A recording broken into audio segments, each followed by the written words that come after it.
Backwards compatibility tested. Okay. Okay, so the foundry that is digital. Let me check this out. Digital foundry. Just by playing some of these games that already exist on PS4. Jesus. But I do think it's What is that, Evil Within? Pointing out that this is Last of Us? I can't tell. This is just about games that are designed for PS4. Oh my god, Tsushima running at... And basically we're showcasing the results we got. Yeah, Tsushima running at 60. Amazing. Just people have been crying out for a 60 frames per second patch for that, and Lance McDonald actually produced a patch for it. Very much unofficial, but it did kind of work. It was just held back by the lack of horsepower. It's clear that it would work perfectly here. If it were available, it would run the game at a locked 60. I am confident. But that said, there are so many games, so many titles we download thinking that we're going to be getting, you know, a nice uptick in... So here's the thing. And I heard the same thing happen to, like, Dark Souls 3, where Dark Souls 3 apparently gets a boost. Sekiro gets a boost. Like, so many things. Knack is getting boosts and shit. Like, there's a lot of games. And this backwards compatible aspect is dope, right? Like, this is some amazing shit for a lot of games. And there is special consideration. You know, some games are getting next-gen patches. I feel, and it's like Bloodborne has been so, is like such a well-known game and has been so talked about in its shitty performance and stuff of the like, right? Like, there's so much aspects of Bloodborne that they have to be painfully aware of, that people would probably pay for a patch. You know, to me, it almost feels like they're so aggressively ignoring Bloodborne to the point where it almost feels like there has to be something, you know, like with all these other exclusive PlayStation games out there, it feels like they're not doing Bloodborne because there's going to be something else. I hope that's the case. I'm willing to pay more. Granted, not everybody is in the same situation, but it seems weird, right? It actively seems weird that Bloodborne of all games doesn't get something to increase its notoriously trash performance. Could it be difficult to go back and change stuff? Well, a modder dropped the resolution of the game and unlocked its frame rate and made it actually playable. Game logic was broken at the start, but then he fixed game logic. Yeah, Lance. He fixed the game's logic within like a few weeks. And was he working full time? No. But this one guy did it without source code. He had access to game engine, dropped the resolution of the game engine to 720, and then suddenly uncaps the frame rate and the game is running at 60.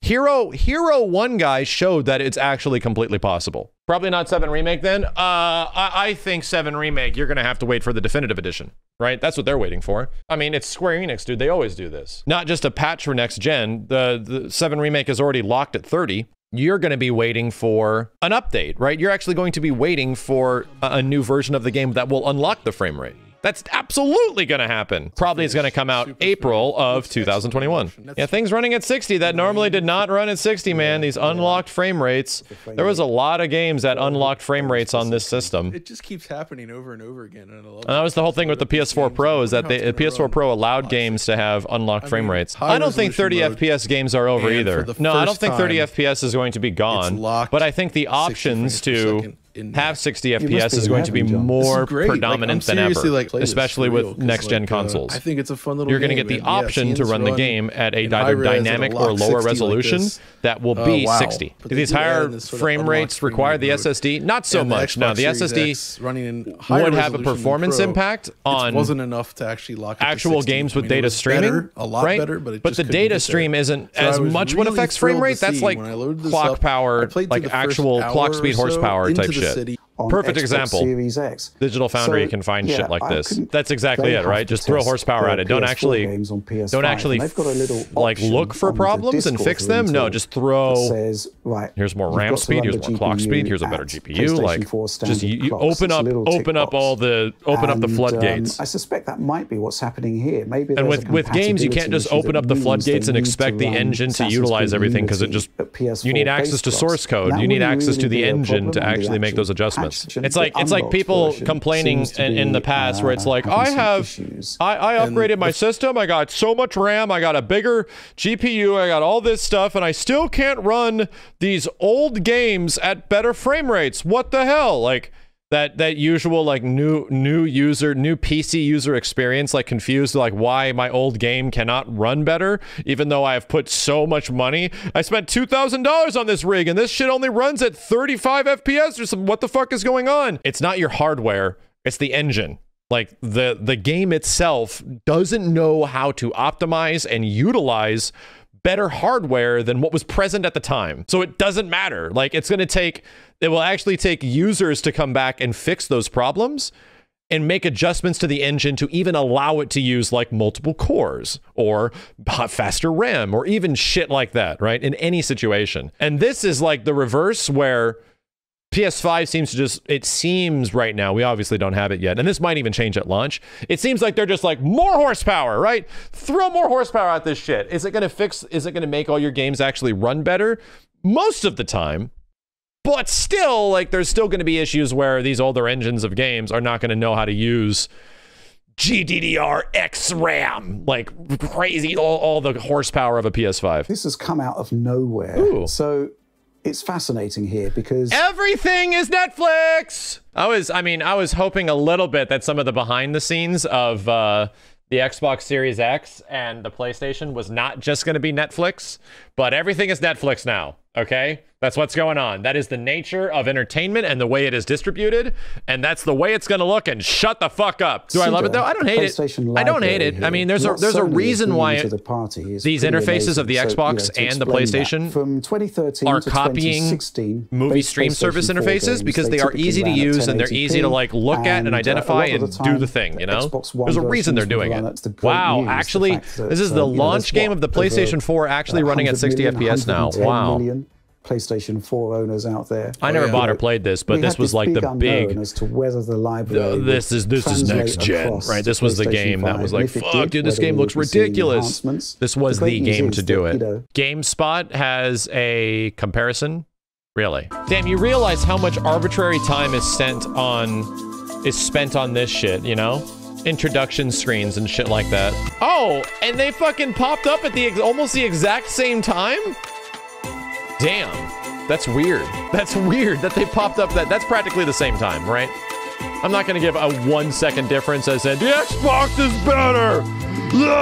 No, that was within a second. None of these games are next-gen optimized. Right, that's what we're talking about. We're talking about just like throw horsepower at it.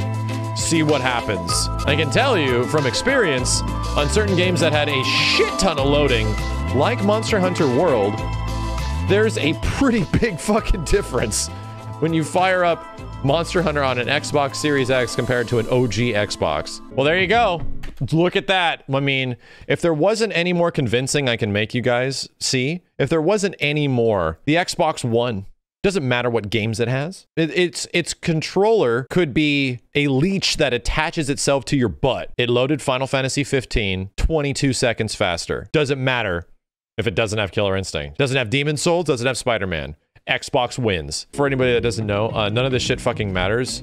It's just cute to see the differences. For anyone that is like looking at this and thinking that this is going to change the way you feel about the Xbox or the PlayStation, this is just fun to look at, right? These are just cute numbers to gawk at in terms of like, oh, what's happening here? Like, that's cool that weirdly the Xbox is just running better in a lot of these older games. That's weird. The PlayStation could have launched with a controller that was a leech attached to my butt, and I would have to learn how to figure out its control scheme because it has Demon Souls and Spider-Man. Games are what matters. Yes.